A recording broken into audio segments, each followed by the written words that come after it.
Two unarmed African-American teenagers in two separate states succumbed to the same fate.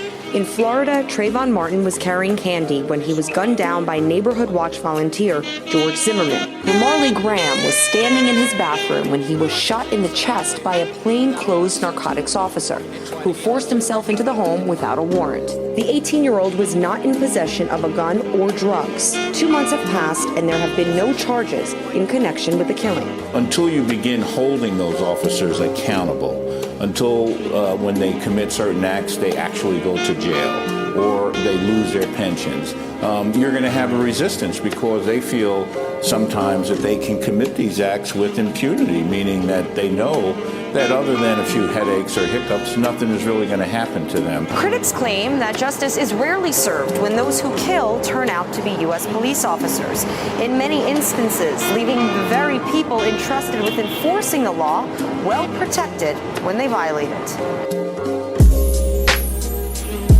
The media is very wise on the situations that they choose to publicize, because situations like that happen every day. Like, for one thing, why is police walking around with military weapons? I don't understand.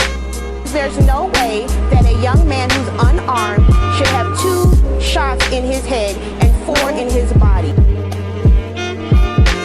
None of the ambiguities that existed in the Ferguson case exist in the Staten Island case. And yet the outcome is exactly the same. No crime, no trial, all harm, no foul. No indictment in the death of Eric Garner. A grand jury in New York City has decided not to charge a white New York City police officer in the death of an unarmed African-American man. The grand jury saw evidence. I don't know what they saw in addition to what we saw, but there's no way, Bill, you can look at that videotape and come back with a no indictment, period. The guy's not acting threatening, and we know that not through witness testimony, unreliable bystanders, but because we are watching it. Someone taped it. And I can imagine there are a lot of people out there wondering how much of a society we're living in at all. And that's our show.